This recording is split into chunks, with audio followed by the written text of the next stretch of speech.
The aggregate shape test is done to determine the percentage of flaky or elongated particles in your sample size. Flaky and elongated particles of aggregate. Now, what do we mean by that? To look into that, we have to first look at the individual shapes of the aggregate within our sample. The most ideal shape for an aggregate is spherical or a marble shaped aggregate, since that is the size if uniformly present within a sample, it will create the least amount of voids in any sort of pavement or sample.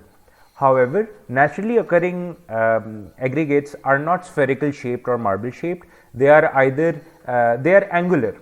Now, by angular I mean is that they have different edges coming out of each particle, as shown in the image I am encircling here. Now, all aggregate is not of the same size, that is of small size or angular sized. It can either be very thin or very long, and that is where comes the elongated and flaky concept, or the test that we are trying to perform.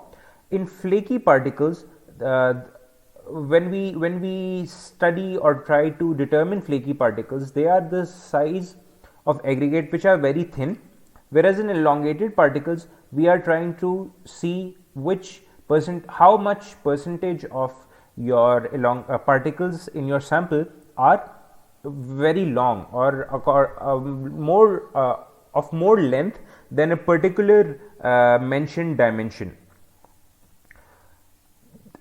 On the top side of the slide you can see the flakiness sieve, and through the sieve you have to pass each particle along its thickness, whereas in the this is the flakiness sieve in the top portion of the slide, and the elongation sieve you have to pass each aggregate through the sieve opening along its length. Now, why do we not want to include a large percentage of elongated or flaky particles? Because during compaction, if a large amount of flaky or elongated particles are available in your sample, then they might break, and because of that it will reduce the strength of your pavement along with the workability of your pavement or asphalt mix when you are mixing and performing rolling operations. Now, to perform the experiment, you have to first of all get into the theoretical background and as to why we are performing this test. By definition, flaky particles are those which are 0.6 times lesser than the mean size of each sieve opening, and elongated particles are those which are 1.8 times longer than the average sieve opening in between any two sieves. Now, both of these particles should not be more than 15% according to the British standard. However, there is another way to perform the experiment, and National Highway Authority tells us that we have to measure the thickness and flakiness amongst each particle amongst itself, and the ratio of the length along its thickness should not be more than either of these four values, that is 2:1, 3:1, 4:1 and 5:1.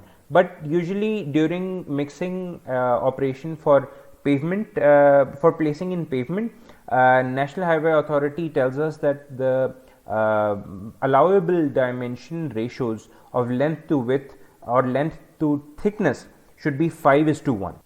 The allowable limit for this test is 10%, as 15% is for the British standard, 10% is for the NHA classification. Now, to perform this test, you have to take oven dried sample and perform sieving upon the representative sample. Against the particle sizes accumulated or collected against each sieve opening, as we had done in sieve analysis, we collect around 200 particles of against each sieve opening. However, if you have less than that, then we perform the test against the weight.